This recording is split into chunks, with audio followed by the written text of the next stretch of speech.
بسم اللہ الرحمن الرحیم. ناظرین السلام علیکم. اس ویڈیو میں خوش آمدید.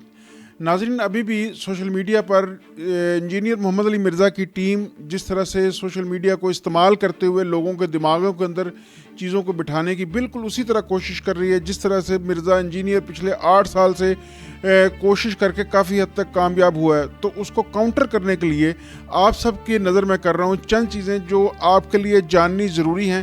گو کہ یہ چیزیں یا ان میں سے متعدد چیزیں سوشل میڈیا پر پہلے سے موجود ہیں لیکن آپ کا جاننا ضروری ہے, اور اس ویڈیو کو اینڈ تک دیکھیے گا. میں آپ کو بے شمار گستاخیاں اس کی دکھاتا ہوں اور اس کی مینٹیلٹی اور کس طرح سے یہ دین اسلام کی اساس کے ساتھ کھیل رہا ہے اور ہماری نئی نسل کو تباہ کرنے کی کوشش کر رہا ہے قادیانیوں کے ایمان کے اوپر, یہودیوں کے ایمان کے اوپر. تو سب سے پہلی ویڈیو یہ دیکھیے اور پھر میں بتاتا ہوں کہ اس کی اصل حقیقت کیا ہے. یہ سنیے. محمود غزنوی تو شاہی کوئی نہیں, یہ تو 400 سال بعد آیا. اس کا اسلام سے کیا لینا دینا؟ مسلمان تھا, اسلام سے کوئی لینا دینا نہیں. یہ سب لوگ لٹیرے تھے, ہم تو نہیں ان کو مانتے. محمد بن قاسم کو بھی نہیں مانتے. جی ناظرین, محمود غزنوی کو نہیں مانتے, محمد بن قاسم کو نہیں مانتے, صوفیہ اکرام کو نہیں مانتے, اولیاء اکرام کو نہیں مانتے, محدثین کو نہیں مانتے, مفسرین کو نہیں مانتے اور علماء کو بھی نہیں مانتے. تو کس کو مانتے ہیں؟ صرف اپنے آپ کو, اپنی ذات کو, کہ میں. اب ایسے شخص کے بارے میں آپ کیا کہیں گے؟ محمود غزنوی مسلم تھے اور مسلمان حملہ آور تھے.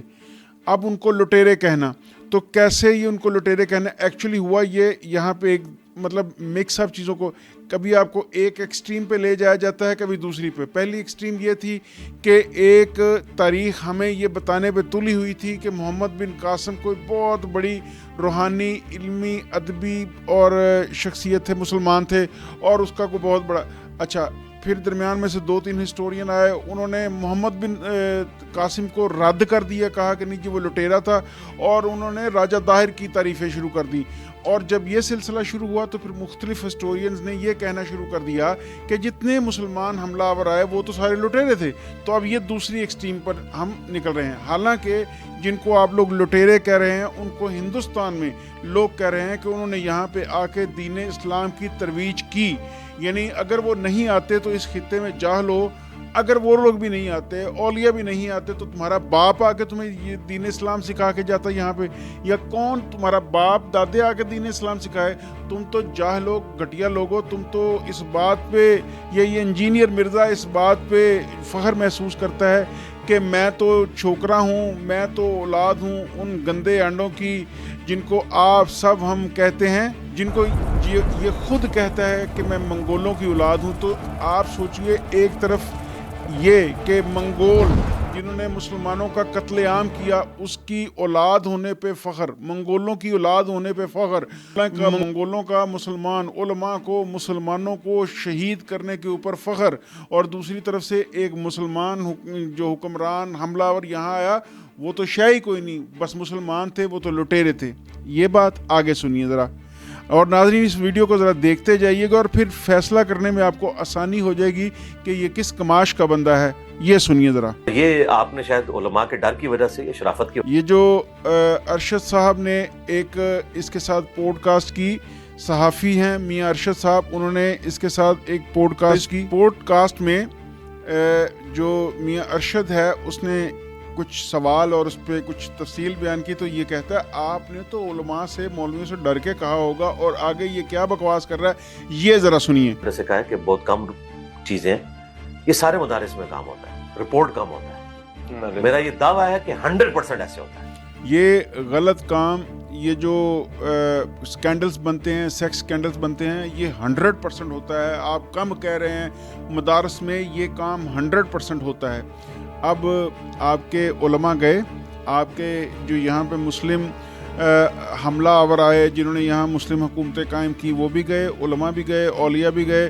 اب اس دور کے علماء بھی گئے, مدرسے بھی گئے اس دور کے, اور اب یہ مدرسوں کے بارے میں یہ جو بکواس کر رہا ہے یہ بھی ذرا سن لیجئے تاکہ آپ کو اندازہ ہو کہ یہ شخص چاہ کیا رہا ہے اور اس کے پیچھے جو لوگ ہیں وہ کیا چاہ رہے ہیں. یہ سنیے مدرسوں کے بارے میں. 100% مدارس کے اندر یہ کام ہوتا ہے. تو یعنی میری تو چھوٹی سی عمر تھی. اب یہ بیانیہ کن لوگوں کا ہے مدارس کے حوالے سے؟ یہ بیانیہ کن لوگوں کا ہے؟ کون لوگ پریشرائز کرتے ہیں حکومت پاکستان کو کہ ان مدارس کے اوپر کریک ڈاؤن کیجئے اور ان کو بند کیجئے کیونکہ ان کو ڈر ہے کہ یہاں سے ان کو مجاہدین ملتے ہیں. اچھا سنیے. اسکول جانے کی جب سے میں یعنی مسجد میں اور وہی مدرسے جن کے بارے میں ابھی اس نے یہ کہا کہ 100% جو ہے وہاں پہ یہ کام ہوتا ہے اور یہ پھر 4 سال کی عمر سے وہاں جاتا رہا, انہیں 100% پہ جہاں غلط کام ہوتے ہیں وہاں پہ یہ بھی جاتا رہا. تو آگے مفتی عمران صفدر صاحب نے بڑا خوبصورت سوال کیا, وہ بھی جیسے میں علماء کے ساتھ اٹھنا بیٹھنا رہا, سوال جواب کا سلسلہ رہا, اس کی وجہ سے یعنی کمپیریٹیو اسٹڈی کرنے کے بعد چیزیں سیکھنے کا موقع ملا. مجھے یاد ہے میں اس وقت 4تھی کلاس کا اسٹوڈنٹ تھا, تو ہم سپارہ پڑھنے کے لیے جب مسجد میں جایا کرتے تھے تو ہمارے قاری صاحب نے ایک ہی آیت پورے قرآن کی یاد کی ہوئی تھی. اگر سب مدارس میں یہ کام ہوتا ہے اور 100% ہوتا ہے تو مرزا بتائے, مرزا خود کہتا ہے کہ اس کا بچپن مدرسے میں گزرا ہے, مرزے کے ساتھ کس نے زیادتی کی ہے, مرزا ثبوت کے ساتھ یہ بات سامنے رکھے, ہم مرزے کی بھرپور حمایت کریں گے. اس میں فائل تو شاید کوئی اپنے نفس کی تسکین کر لے گا, جو مفعول کی حالت ہوتی ہے وہ آپ چھوڑ دیں. مفعول کی جو حالت ہوتی ہے وہ تو آپ چھوڑ دیں. اب اس کو کیسے پتہ ہے یہ اللہ جانتا ہے. کوئی 2 باتیں, یعنی آپ کو سمجھ آئی کہ یہ شخص آپ کی نوجوان نسل کے ذہنوں میں کیا ڈال رہا ہے, اور آپ خاموشی سے اپنی نسل کو سننے بھی دے رہے ہیں, اسے پروموٹ بھی کر رہے ہیں, اور اس کا انجام کیا ہوگا وہ بعد میں ڈسکس کرتے ہیں. یہ ایک اور ویڈیو ملاحظہ کیجئے تاکہ شاید آپ کو سمجھ آ جائے کہ چل کیا رہا ہے. باقی توہین جو کسی کی طرف منسوب کی جائے اس کا فیصلہ کورٹ کرے.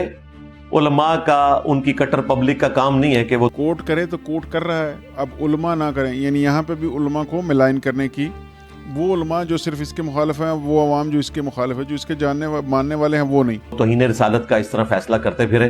ان کا کام نہیں ہے فیصلہ کریں, عوام کا کام نہیں ہے فیصلہ کریں, علماء کا کام نہیں ہے فیصلہ کریں. توہین رسالت کا عدالت کا کام ہے. لیکن اسی ویڈیو میں یہ سارا توحید کا جو یہاں پہ آپ کو جنازہ نکلتا ہوا نظر آ رہا ہے, تو اس میں پورا حصہ وہابیوں اور دیوبندیوں نے ڈالا ہے.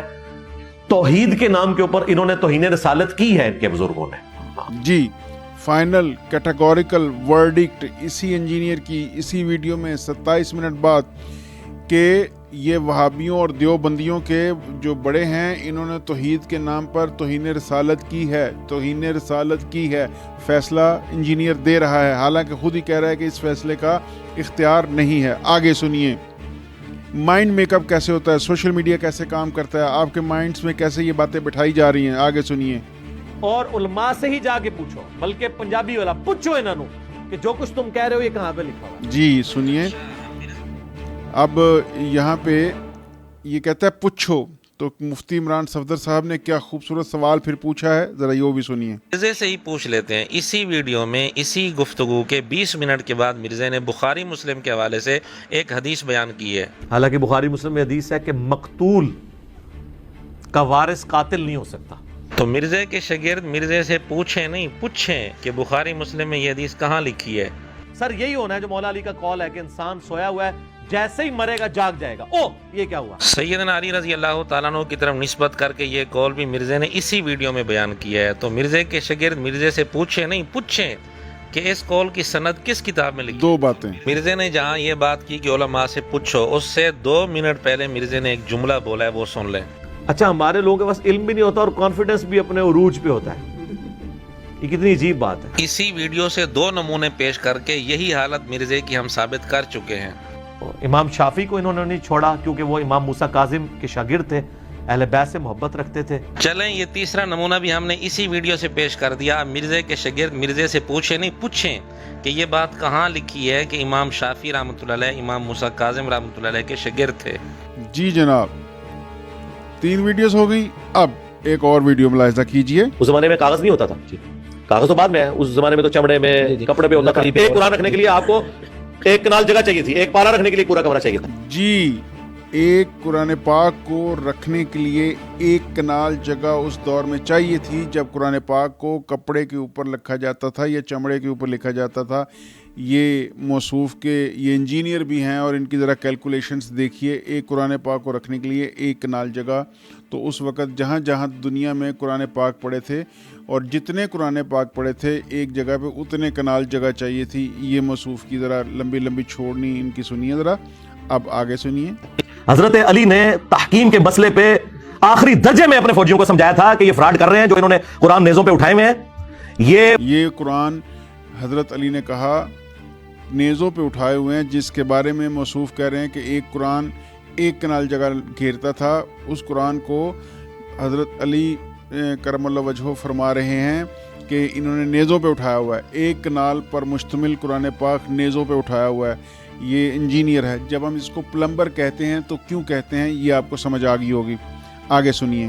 مسئلہ کچھ اور ہے، انہوں نے قرآن نیزوں پہ اٹھائے ہوئے ہیں، اس زمانے میں کاغذ نہیں ہوتا تھا، ایک قرآن رکھنے کے لیے آپ کو ایک کنال جگہ چاہیے تھی، ایک پارا رکھنے کے لیے پورا کمرہ چاہیے تھا، انہوں نے قرآن نیزوں پہ اٹھائے ہوئے ہیں۔ ایک پارا رکھنے کے لیے پورا کمرہ چاہیے تھا، یعنی اس دور میں جو بھی علماء ایک پارا پڑھتے تھے دیکھ کے، یا جو بھی ایک پارا دیکھ کے پڑھتا تھا، وہ ایک کمرے پر مشتمل جگہ ہوتی تھی جہاں وہ پارا لکھا ہوا پڑھا ہوتا تھا، اور وہ پورا کمرہ اس کو پڑھنا پڑتا تھا، پھر ایک پارا ہوتا تھا۔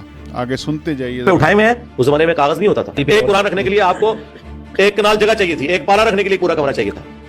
اب بتائیں اب آپ کدھر جائیں گے؟ اور اس کے بعد اسی ویڈیو میں موصوف فرما چکے ہیں کہ قرآن پاک ہم تک پہنچا انگریزوں کی وجہ سے۔ پوچھا گیا انگریزوں کی وجہ سے کیسے؟ کیونکہ انہوں نے پرنٹنگ پریس بنائی، اگر پرنٹنگ پریس نہ ہوتی تو ہم تک قرآن نہ پہنچتا۔ تو پوچھا گیا کہ جب پرنٹنگ پریس نہیں بنی تھی تب تک قرآن آیا نا، وہ کیسے آیا؟ کہتے اس کو چھوڑو۔ یہ اس بندے کا علمی ذہنی لیول ہے اور لمبی لمبی چھوڑنے کا لیول ہے، جس کے اوپر آپ دفاع کر رہے ہیں جو بھی کر رہے ہیں۔